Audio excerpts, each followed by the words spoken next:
film, I used to record like 1 hour. We will appoint like to be like a supporting for the teacher, but they will make sure I speak English. So it's like this. Every semester, every class, I need to do this.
Last week we were looking at some keywords about what is the public, what is private, what is public real, public sphere, community, common.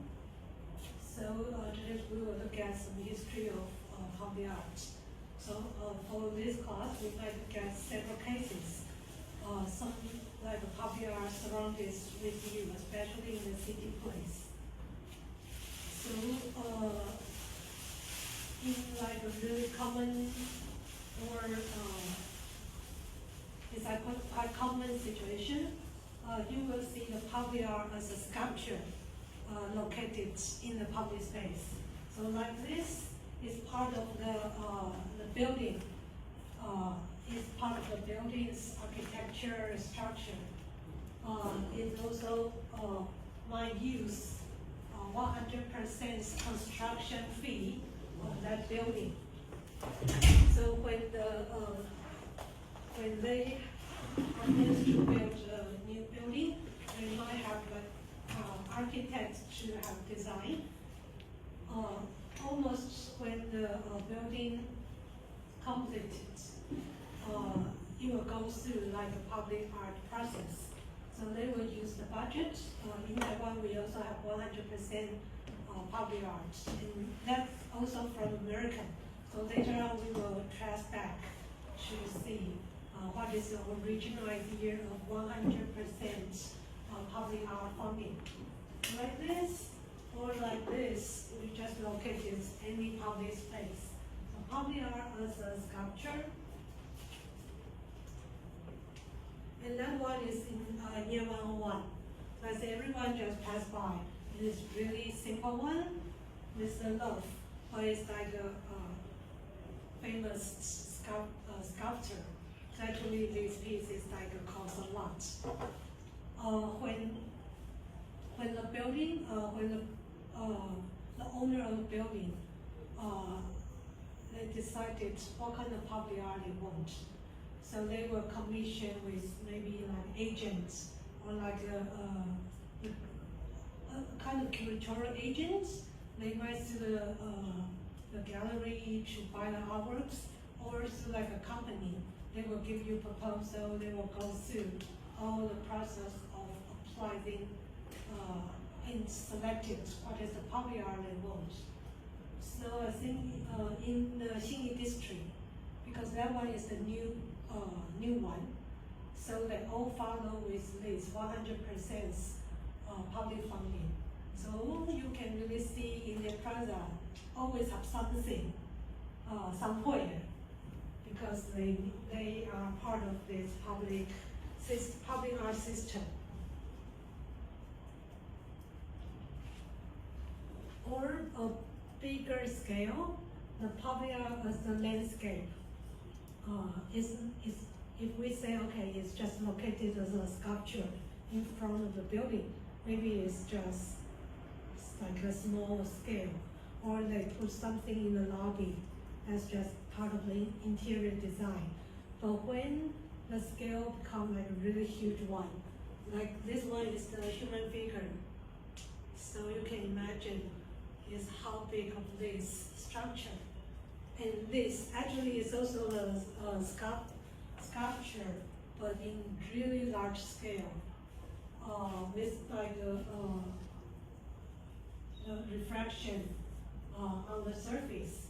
So it's really like, it's not like something just stay here for, it's the permanent public art. But you can see the landscape changing every minute, every second, because it's the refraction of the surrounding. So part of the surrounding is the crucial part of this public art.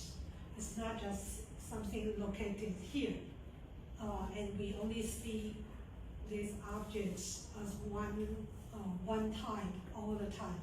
This one you can really perceive from different angle, even different climates. The sunny day, the rainy day is all different. This one is made by English Kapoor. So he always do something like a larger scale. But if he did something inside the museum, you can imagine the scale cannot be really huge. The biggest one maybe just 2 meters. But suppose this one, it should be like 10, 12 meters or longer, maybe like a 3/4 or 4/4, that kind of high and large scale. It is always located in the plaza of the city space. So it's like really good, like a tourist attraction for other tourists. So that's the landscape. So when you visit some city, you always have some symbolic landscape you want to visit. So public art also have the function for set up some certain kind of urban landscape landmark for the city. Or public art as the architecture itself. So like the case here, the low line, actually it's in New York. They reuse the abandoned underground railway, because the underground, I think it's set up in 19th century or 20th century, and it's already really old one. So they might build a new place, but the abandoned site can be a kind of underground museum, but they need to invest lots of money. So what they do is, before they restart this place, they call a kind of experiment. So they call for some architects have some proposal, and one of the proposal is talking about they want to build up a kind of ecosystem underground. They will do a lot of technological tool to get sunset, from outside. So they might do like they might have something on the ground, but get some sun, and then they transform into something allowed. The underground things can be quite light, and even you can have some planes can grow up. I think they also do like maybe like a big hole allows the sun coming directly, but they also have some technical things to like reflection from outside, or get some like the fresh air from outside in order to make this space. I'm not sure this one still work. Yeah, quickly to look at.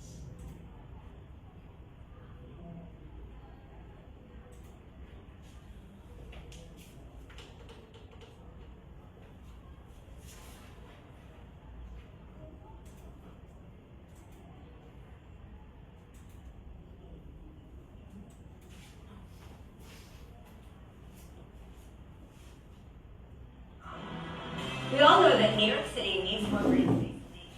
But in a city this crowded, where's anything new to be built? Today, we're going to go under the city streets into an abandoned subway station to take a look at an innovative new proposal for the world's first underground park, the Low Line. I want to ask you, what inspired the Low Line? We found out about this incredible space underground, right here in the Lansing Essex Street station in New York City. What we learned was that it's this massive location. It's 1.5 acres in size, 60,000 square feet, and it's a former trolley terminal. So it used to be used for streetcars back when the city used streetcars to get over the Williamsburg Bridge. When we learned about the space, we got this incredible idea to create a new kind of urban park where the community could come for free all year round and enjoy plants, trees, grasses, etc. So tell me a little bit about how this project came about. About 3 years ago, let's say, I started experimenting with this solar irrigation technology. Our studies that we've undertaken indicate that we can actually channel light down there to provide the right kind of light and enough light to actually grow plants. At its essence, this technology involves concentrating natural daylight and then channeling that through a tube or a fiber cable down to a super concentrated bead, and then redistributing that light at the end target. By inverting the way we've collected it, we're able to really kind of create a simulation of the sky. So what do you actually foresee going in this space? Like, how are people going to use it? That's where we start getting some really fun ideas for what happened down there. We're talking very closely with the community around what they would use the space for. Things like the opportunity to bring young people into the space, retail opportunities, as well as the ability to showcase some of the art and music that make the Lower East Side so incredible. Why do you think the Lower East Side needs a project like this? This particular pocket of the Lower East Side is one of the richest cultural pockets in the country, and it's where most of our grandparents first lived when they came to this country. At the same time, it's a neighborhood that has been sort of historically overlooked. We can actually reclaim this space, beginning to stitch back together a tear in the urban fabric. There's this idea that it's an infinite city with so many layers of complexity. I think the underground spaces of New York, these lost underground spaces, are just another thing that hint to us that there's just more to the surface of the city than you might see on first glance. It's something that I think not only I, but a lot of people find interesting. The underground infrastructure hidden beneath our city streets is incredible. And you can see why New Yorkers are so excited about this innovative new proposal for an underground park. Given the time and resources, imagine what other New York City spaces can be transformed into lush green landscapes for all to enjoy. The Low Line is still just an idea, but you can visit the Low Line Lab at 140 Essex Street in the Lower East Side. For Habitat.com, I'm Jill Fehrenbacher. I think this video is a couple years ago, 8 years ago. So maybe you also can check online if these projects realize, or just a proposal, right? Yeah, you already find out. They didn't have enough funds to make it happen, so yeah, it didn't happen. But at least they have like a short-term experiment, maybe for three months or 1 year or something. I don't know, I should check the Wikipedia. Okay. Yeah. Well, I think this one is like a really good experiment, especially reuse the abundant place within the city, especially if your city is like really intensive and lack of space. So this kind of multi-layers. So not only put the public art on the ground floor, not in the plazas or outdoor, but also use this kind of underground as extension for the space. Okay, so maybe in the future, if other cities, especially the city in Asia, if any mayors have like enough money and thinking about, okay, we need to develop our own underground park, maybe they can use this technology because you already have some experiment before. So it's quite easy if you can just commission the companies or invite its lands to deliver this project in your own country. And another use is used like a highway. So this one is solar. In the city center, before they have like a high-speed road across all the city center, but they make it underground. So it means like it's more space in the city. But how about the old pathway? The old structure already exists. Some parts they tear down. They tear down most of the parts. But they are thinking about why not we have like a second floor, another extension of our city space. So they keep a certain amount of space. It's more like skywalking across the city. So I remember when I passed by, I really walked through that highway part. Maybe it would take, maybe you can walk around for 20 minutes from one side to another side. And on the way, they have some public art, sculpture things, or like a city garden, like a sky garden style for the city. And also they can reconnect with the old train station. And that old train station also transfer into certain kind of museum. So it means like this kind of bridge can connect it with several cultural institutions within the city. And not only for the audience cross the road, cross like a really heavy traffic place. The audience can really enjoy the city garden when they want to visit different place, different institution within this area. Yeah. Have any case in your own country have this? Yeah. Yeah, similar projects. So it's like Yeah. all construction, right? All construction rejuvenating. Yeah.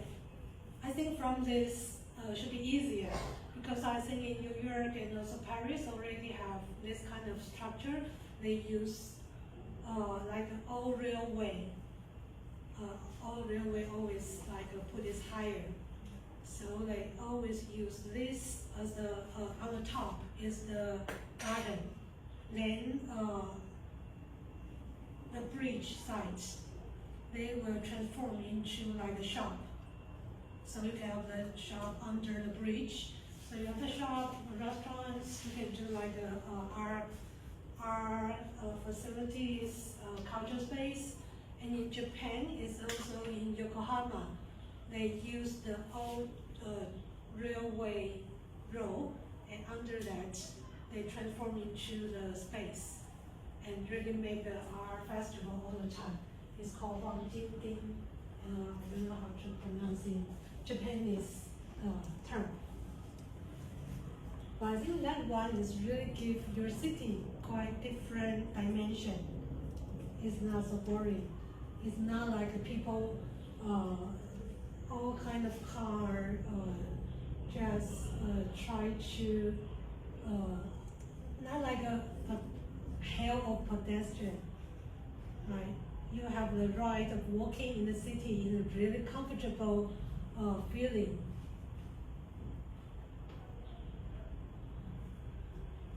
Okay, that's also the solar. They use like the recycle the door, especially quite special old doors. And the doors kind of on the facade of the building. So it's mean like it's not like a modern building. Every building is the same. Every window is the standard. Now we want something with more personality and more kind of faces, diverse style within the city. So when you pass by, that also can be a kind of city landscape, and you can enjoy each different style, material, patterns of these old doors. So they use not hundreds, thousand recycled doors, transform the facades of the 10-story building in solar. Yes, I think for some architects, this kind of design might it's more complicated than you just order thousands similar materials to make your facade. But if we are considered about this kind of building is also kind of public art, some art in the city, then it's worth for the architects to try to make something unique for the city.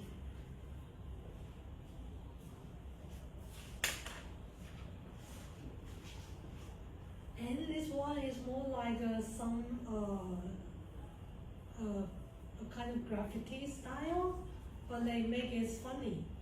So they just use like everyday life you will encounter with certain kind of ferry. Like this one, I think is stop the car to just drive into the community. But when it's just a kind of ferry, it's just like so boring. Maybe give a face for that. Or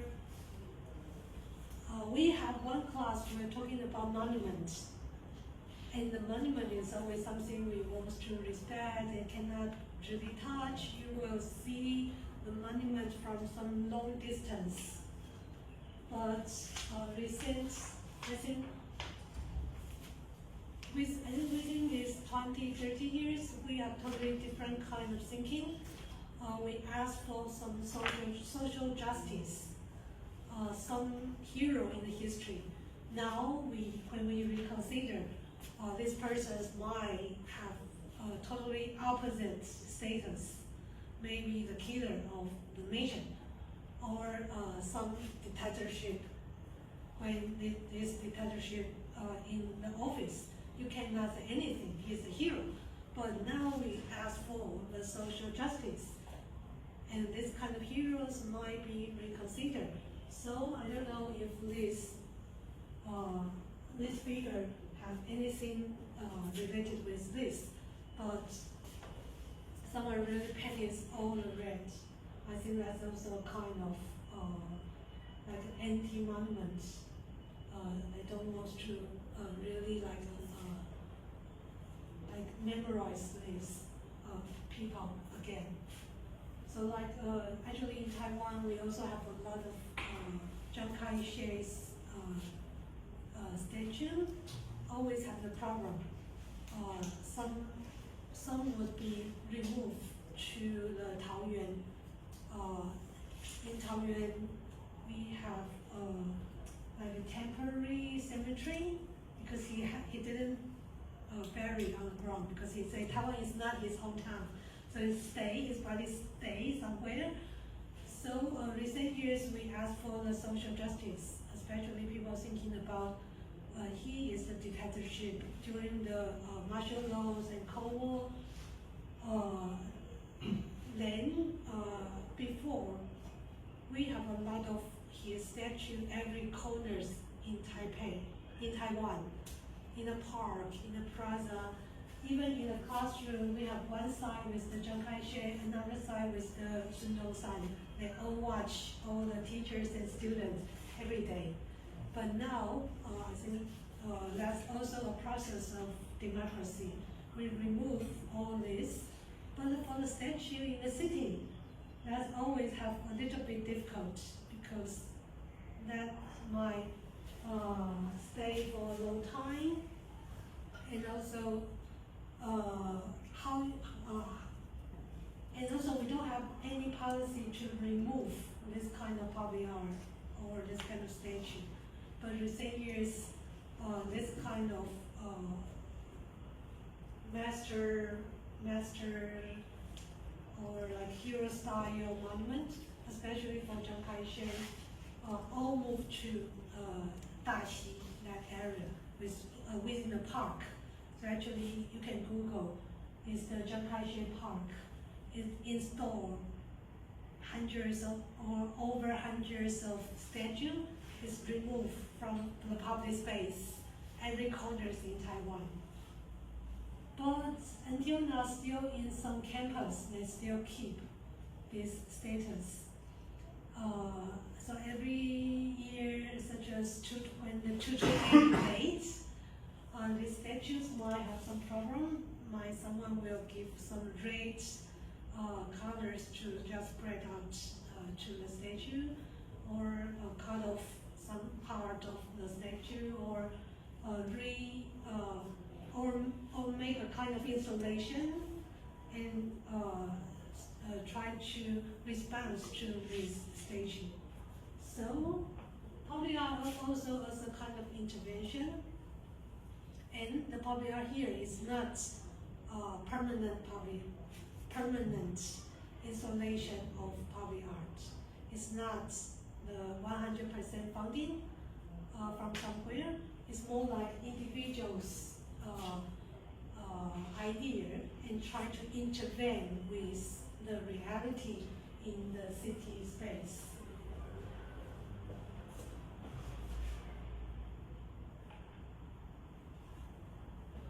Someone might make something ugly, but some people try to make the city more interesting, like weaving for the tree, or weaving for the bus, even a lot of facilities in the city. I think this one is usually in American, this one is in Japan. I think someone's also learned this and practice in Taiwan. And the problem is, can you imagine what kind of problem? If you do a weaving for some public, maybe you do like a bus. Climate change? I don't know, maybe. Yeah, color change. Yeah, Not because color, Taiwan is too climate. humid and always wet. They are quite dry, so it's fine. It's like they do a cover for the bus. They might can keep maybe a couple of months, even they can do that all the time. But in Taiwan, our problem is always about this kind of humidity, too wet, and it's difficult to keep it as the original color or original style, especially for the weaving. They will get that it's easy to sort a lot of water with that and change the shape. So we were talking about public art actually needs to associate it with the location it's surrounding, not only for the environment, but also thinking about the climate, because it's always outdoor. If you do something, the material is like bamboo, then you located this bamboo in such a kind of place with a big wind. Maybe this installation might just only exist for a couple of hours. So the public art always leads to more consideration related with so many different labels. Firstly, what is the physical location? In the physical location, what is the climate condition, and also thinking about who live nearby. If the community people welcome this or not, do they have any idea about what kind of public art they want? And also thinking about the bigger, broader area. In this area, this piece is related with any political, social, economic issues or situation. If it offends someone, if like the neighborhood people, they are quite old, they all sleep after 9 o'clock. But usually public art is the sound piece. It makes the noise all the time, or like a flash lighting during the night. And your neighbors might complain a lot. So I think for the public art, you require lots of different kind of consideration, then different kind of negotiation between you as an artist and the environment, including with the people as the important element. And also, we're also thinking about public art can be a kind of social space. People can really enjoy something temporary in the busy city environment. So this one is made by the artist Wang Wenzhi, and he always used bamboo as his material. And this one is made maybe in front of the Taipei Fire Museum, has like a big plaza. So he made a bamboo structure, and inside allow people can sit in, to talk, to drink, not to drink, to lie down. Yeah. How about, what is meant by public art? Can we drinking within the public art? Yeah, because it belongs to the Taipei Fire Museum, so always have some public art will tell you will not drink inside because you will damage something. So this one is more like a temporary installation. Maybe just stay for 3 months. As a minimum, 6 months is a little bit too long, because for the bamboo, when it's raining or it's too humid, it might will grow up something on the surface, might have dirties or have some insect or something. So nature material sometimes only can exist for quite short periods.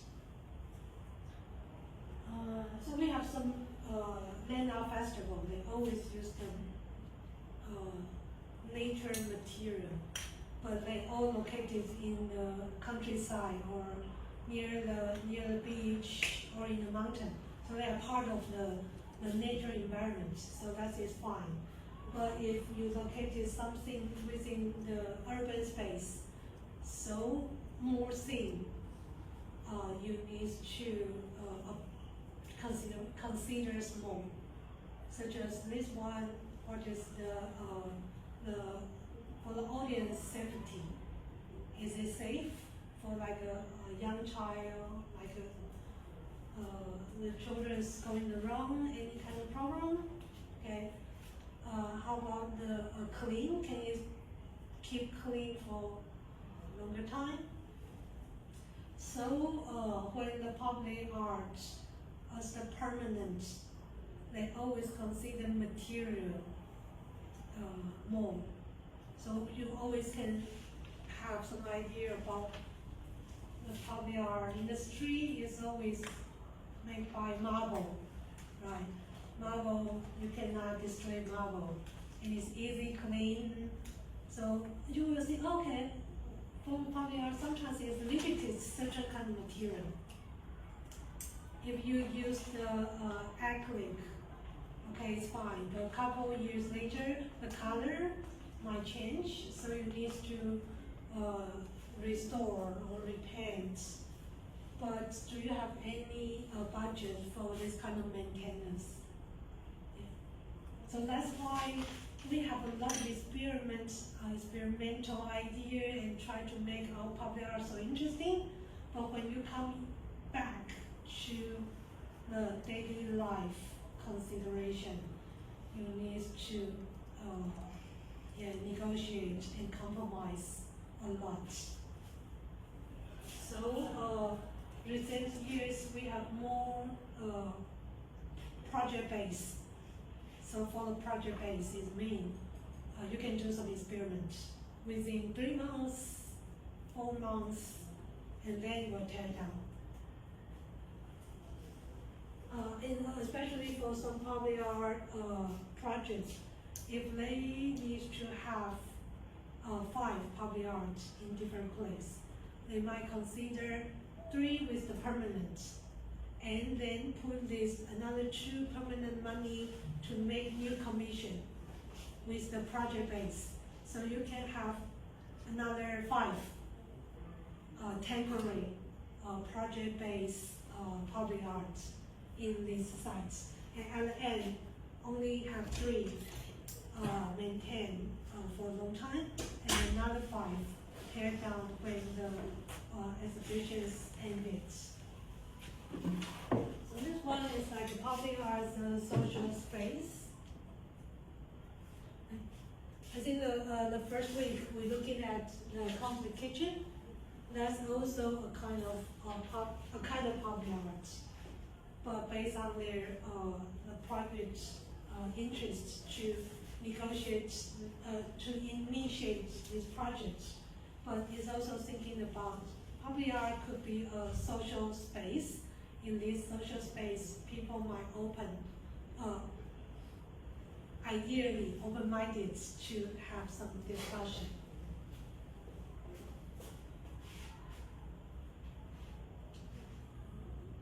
Like this one, we already saw this in the first week. Okay.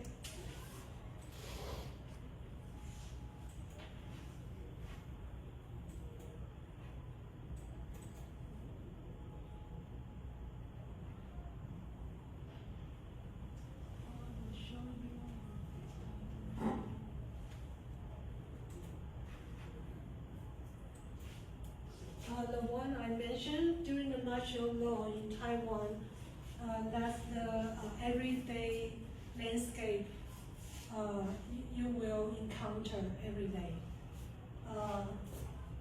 All kind of sentence to encourage you to fighting, because during the Cold War.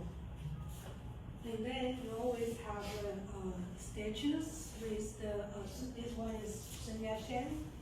And his gesture always have very few.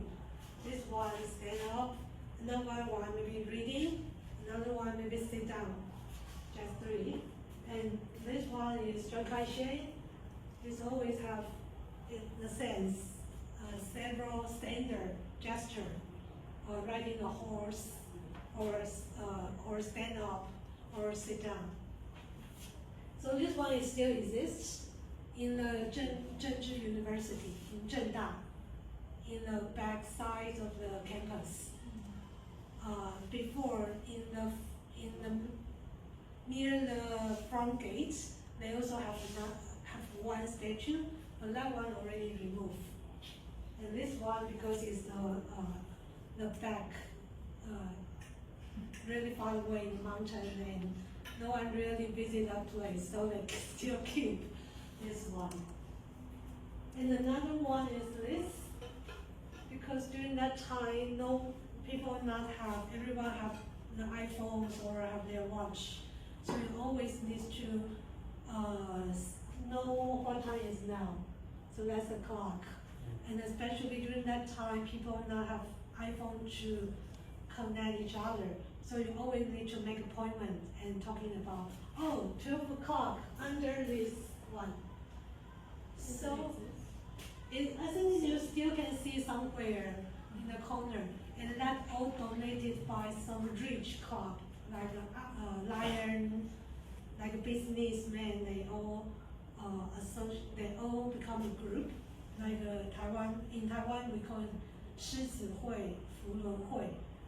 This kind of businessmen, they try to extend their relationship, so they all have this kind of group. They will donate money, and then they always have the name for the donator. So for them, it's a kind of promotion. Still, in somewhere you can see that the public space during the martial law is like this, but now situation changed.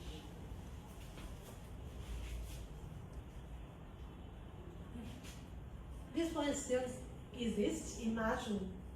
So if you have the time, you can visit it in Maju, especially this island called Beigan.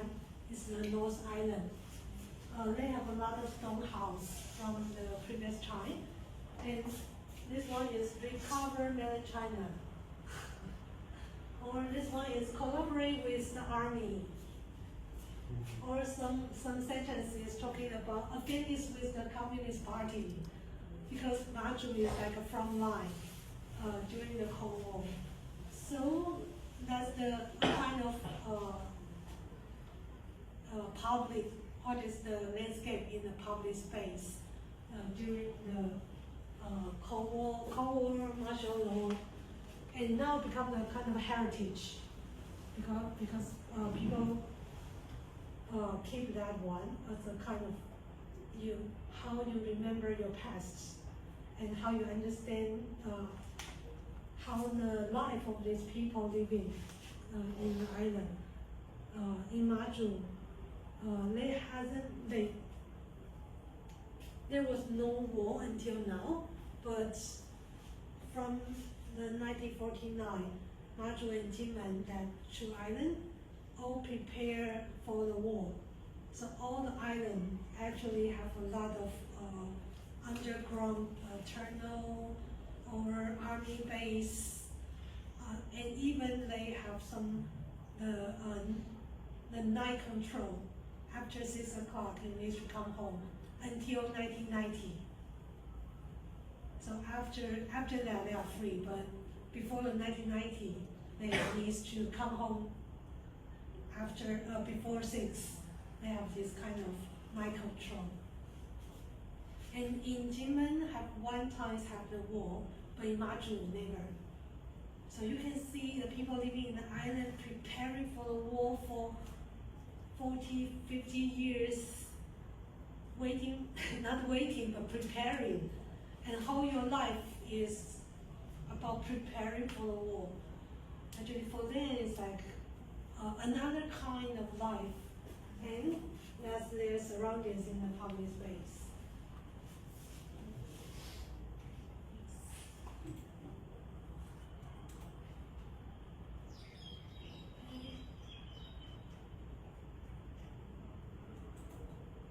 So we might take a break, then we will come back to look at what is the public space in the ancient part, and also what is the 100% public funding, especially from American system, what happened, and what is the UK system, and how in Taiwan we adopted different kind of system and become something we are now.